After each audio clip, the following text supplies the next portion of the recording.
Hello, welcome to my channel. Please check if you are subscribed. If not, please be kind enough to subscribe to the channel if you want to support me. Thank you.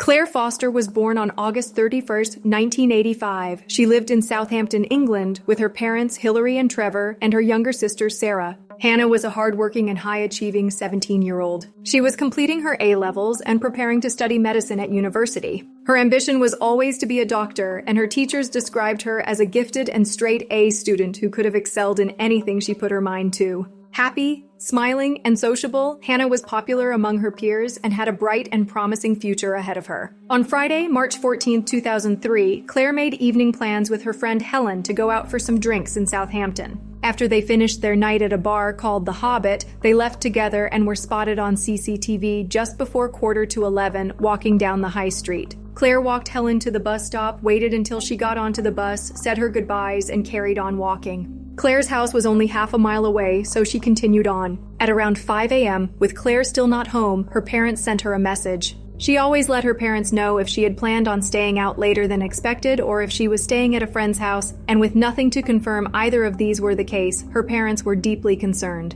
By mid-morning, with still no response, her father made the call to the police. With this being so out of character, the police acted quickly, and their first point of call was to look into Clare's phone. Fortunately, her phone was still on and emitting a signal. Every time her phone received a text or call from her parents, it pinged off several different locations, and the police began to piece together where she might be. Panic set in when the team realized that on the evening of March 14th, a 999 call was made from her phone. When the phone call was connected to the police, it was passed on to an automated system known as the silent solutions when the operator couldn't hear any sound on the end of the phone. The system was then disconnected, and there was still no response from Clare. What also alarmed the police was that her phone was evidently moving rapidly, which could only mean one thing: it was in a vehicle. This was further corroborated when they played and enhanced the call that was made to 9999, which had lasted less than a minute. They could tell from the tape that she appeared to be in a vehicle much larger than a standard-sized car, and whoever was in the vehicle with her was an older male with a South Asian accent.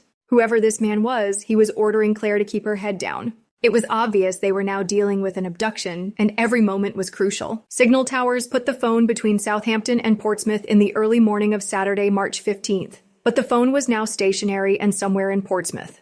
Using cell phone towers and checking every corresponding location, just 24 hours later, people's worst fears were realized. Clare's body was discovered in some bushes on Allington Lane, on the outskirts of Southampton. She had been raped and strangled.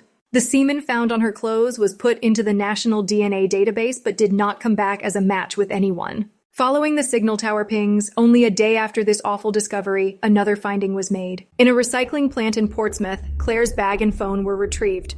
The hunt was now on to find the mysterious man in the vehicle. Using CCTV alongside the cell phone tower data, the police determined that Hannah's abductor would be linked to one of only 7 vans. The case was moving rapidly, and thanks to a huge tip, just a few days later, the police would find the man they were looking for. 41-year-old Maninderpal Singh Kohli was an Indian immigrant who was also living in Southampton. He was married with 2 children and worked for Hazelwood Foods as a sandwich delivery driver. Crime Watch launched an appeal using reconstructions, asking for help with any information about the vans, times, or locations in question. A supervisor of Hazelwood Foods contacted the police with his suspicions surrounding Kohli. He said that his delivery route was consistent with the area in question, and when he came back to work the following day, he had a scratch on his face and left early due to what he said was a bad back.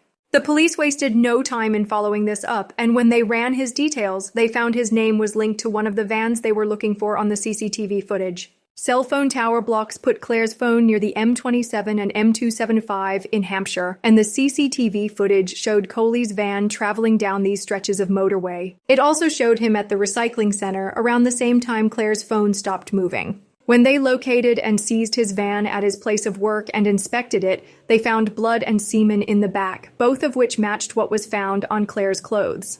Maninderpal Singh Kohli had gone from being a person of interest to the only suspect. On March 18th, the police's case took a massive blow. They arrived at Kohli's address to arrest him, but found the house completely empty of everyone and everything. Kohli had left the UK and traveled from Heathrow to Delhi. Kohli's wife told the police he had flown out to see his dying mother and did not know when he planned on returning. Little did the police know, this would set in motion a 5-year-long battle to bring Clare's killer to justice. For just over a year, the case stood at a standstill. Indian police services weren't able to make Clare's case a priority, and the coverage in the media was sparse and short-lived. The police wondered if Coley's immediate family might be hiding him somewhere and supporting him financially. That theory quickly faded when Coley's own father told the media that if his son had committed these crimes, he needed to face the consequences. He assured the media he would never protect him. "I say if he has committed a crime, hang him. I will be the last person to protect him. If he has done this crime, he should be punished and he should face the music. He should face the consequences as per law. I will not protect, and if he's innocent, God will protect." In July 2004, Clare's parents, Hilary and Trevor, took matters into their own hands and made the 4,000-mile trip to Chandigarh, India, to put Clare's case on the map and locate Maninderpal Singh Coley. Their heartfelt appeals would reach the ears, eyes, and hearts of over 1 billion people. During the 10 days they were there, they started a telephone hotline for anyone with information about Coley and held an abundance of press conferences. Clare's case was now firmly in the public eye, and a reward of 5 million rupees was offered to anyone that could help find Coley, and by this time, everyone was looking for him. A taxi driver saw Coley's face in the paper and reported to police that he had been in his cab. He told them that he was on holiday from the UK, that he worked as a delivery driver, and his name was Mike. He had formed an entirely new identity and had even married another woman despite it being bigamous. In a televised interview on July 28, 2004, Coley confessed, "Then I stopped my vehicle, and I abducted her. I was totally drunk that night. I told her the truth that my mother is very ill in India. I want to go to see her as well, and it is very, very bad luck for me, that I was totally drunk that night. My head was, and I did that crime, and she was not agreed, and I just, strangled her, just on the hole that way and put a hand on that almost and killed her." He said he had been drinking heavily the night he abducted Clare, and when he saw her walking down the street, he grabbed her as she went past his van. After he carried out a horrific attack on her, he said he had no choice but to kill her as she wouldn't promise not to report him. As quickly as he'd made it, he would retract this statement and claim he was forced to say it. He was held in custody in New Delhi, and the next 3 years were long and arduous. Clare's grieving family waited for news of Coley's extradition to the UK so that justice could finally be served. In New Delhi, the case underwent 100 court proceedings and was appealed 35 times. This delay is unfair on us, and if the accused is innocent, just as unfair on him. No one is benefiting from this delay. Nobody can get on with his or her life until the decision is reached on extradition. It can't be allowed to drag on indefinitely.